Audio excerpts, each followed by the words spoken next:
कि अब दुल्हन को खतरा है इन डोली लगे कहारों से। अब आखिर माल पूछ बैठे हम चोरों के सरदारों से।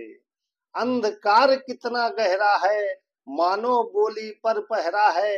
फरियादी की कौन सुनेगा सिंहासन इतना बहरा है। और शांति वार्ता के व्रत तोड़ो वारे शकुनी के वारों से। और आखिर माल पूछ बैठे हम चोरों के सरदारों से। जय श्री राम, जय दादा परशुराम, जय हिंद, जय भारत, जय भीम, जय भारत। नमस्कार मित्रों, मैं संदीप चंचल चंचल की चहक में आप लोगों का एक बार फिर से हार्दिक स्वागत है, अभिनंदन करता हूं। बहुत दिनों की बात कर रहा हूं आज मैं उसी अयोध्या जिले की, प्रभु राम की नगरी की, जहां पर लगातार आजकल गाने बज रहे हैं कि राम आएंगे तो अंगना सजाऊंगा। लेकिन वहां पर लगभग 30 किलोमीटर की दूरी पर एक तहसील है जिसका नाम है रुदौली। वहां के जो एसडीएम है माननीय श्री विकास धर दुबे जी, और वहां के भारतीय जनता पार्टी के माननीय विधायक श्री रामचंद्र यादव जी के बीच कुछ गहमा गहमी की खबरें लगातार फैजाबाद में छाई हुई है। दिवाली के बीच जैसे कि पटाखों का आगमन होता है, उन पटाखों का आगमन माननीय और श्रीमान दोनों के बीच में एक बेहतरीन तकरार देखने को मिली। लेकिन एक बार फिर से जीत हुई वहां पर सरकार की, सत्ता की, शासन की। जैसा कि कई खबरों के अनुसार मैंने भी देखा, मैंने भी सुना कि कुछ प्रोटोकॉल को लेकर माननीय जी का कहना था कि उस पर खरे नहीं उतरे श्रीमान दुबे जी। उसी चीज को लेकर रस्साकसी शुरू होती है। फिर एक प्रकरण आता है, उसमें एंट्री होती है वहां के महानगर के चेयरमैन, महानगर अध्यक्ष श्री शीतला प्रसाद जी का, और उनका भी एक वीडियो वायरल होता है। उसमें बाकायदा कुछ लोग धरना दे रहे होते हैं और एसडीएम साहब फोन करके शीतला प्रसाद जी को कहते हैं कि आप आइए, और वो फैजाबाद रहते हैं। इस तरीके के तमाम वीडियो, तमाम अच्छे कार्य, जैसे कि यूरिया का शॉर्टेज था उस समय पर उप जिलाधिकारी महोदय ने काफी दस्तक दी और ब्लैक यूरिया बेचने पे काफी लगाम कसी। इससे पहले भी उनका जो रिकॉर्ड रहा है सदर में और बीकापुर में बड़ा ही अच्छा रहा है कि दलितों मजलूमों के शहंशाह हैं, बादशाह हैं। लेकिन एक बार फिर से तानाशाह सरकार ने उनका स्थानांतरण आखिरकार कर ही दिया। मैं लगातार देख रहा था और उनकी जो भाषा शैली थी माननीय दुबे जी की, वो बड़ी ही गजब की थी। जब उनका मैं वीडियो देखता था तो बड़ा प्रभावित होता था।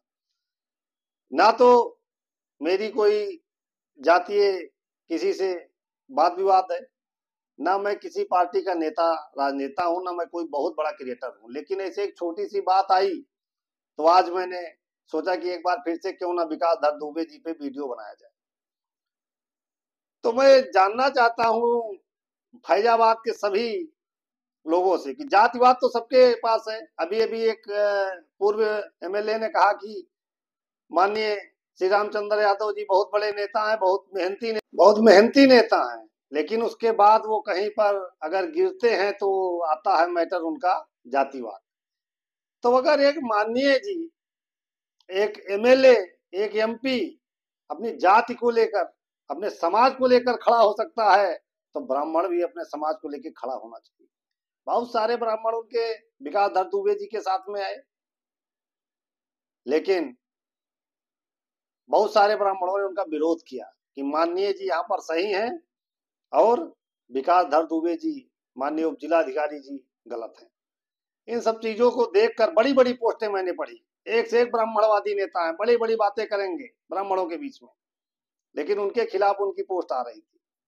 कोई बात नहीं, वो अधिकारी हैं, आईएएस हैं, आईपीएस हैं। हम भी अपने दादा से, चाचा से, गांव के कुछ लोगों से कहानी सुने हैं। एक दो रिश्तेदारियां हैं रुदौली में कि कभी केसरी सिंह हुआ करते थे जो कि एसओ थे, रुदौली में के एसएचओ थे। या तो उनकी दहशत थी या तो अब रुदौली याद करेगा श्री विकास धर दुबे जी को। सल्यूट करता हूं विकास धर दुबे जी को मैं, और कभी मिलेंगे तो एक बार पैर छूने की आकांक्षा मेरे भी दिल में है उनकी कि ऐसे अधिकारी होना चाहिए। नहीं झुके तो नहीं झुके।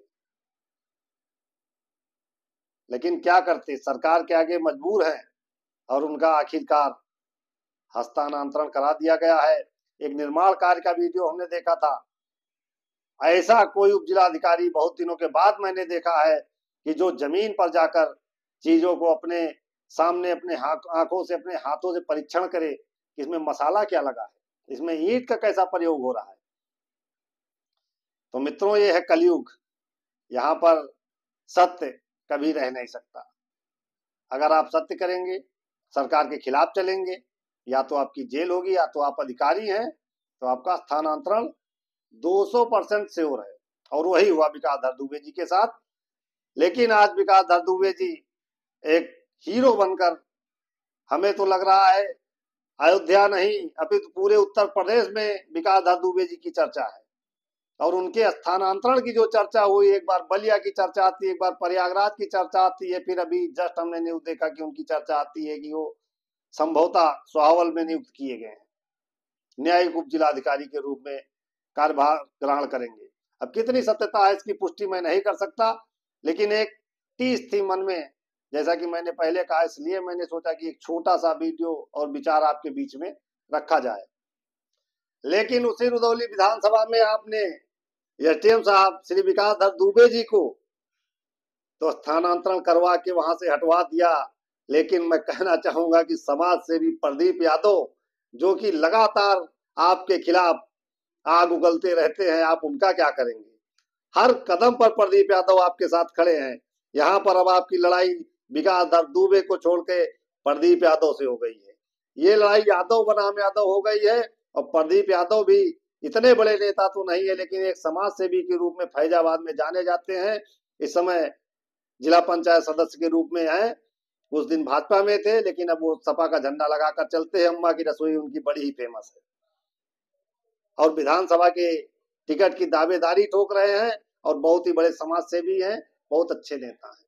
आप उनको कहां तक रोकेंगे? किसी एक अधिकारी के प्रति आप उसका ट्रांसफर करवा देते हैं, उसके लिए भारतीय जनता पार्टी के बड़े बड़े नेताओं ने धरने दिए कि इनका हस्तांतरण यहाँ से होना चाहिए।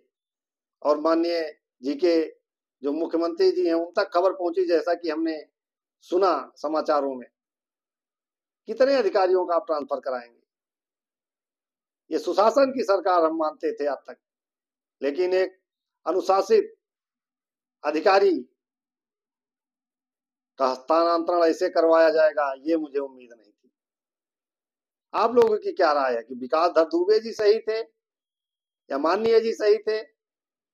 जनता जनार्दन से यही निवेदन है, या जितने लोग तक ये वीडियो 2, 4, 10 लोगों तक पहुंचे, उतने लोगों में ही आप लोग बताइए कि क्या ये हस्तांतरण करवा कर अच्छा किया गया सरकार के द्वारा, या विकासधर दुबे जी को भी कुछ दिन और रहने दिया जाता रुदौली में तो सही रहता। एक प्रकार से सही भी कहा जा सकता है, क्योंकि एक मुखिया होने के कारण माननीय मुख्यमंत्री जी भी चीजों को शांत करना चाहते हैं और दीपावली को अच्छे से लोगों के घर तक मनाई जाए, वो चाहे माननीय जी हो चाहे श्रीमान जी हो।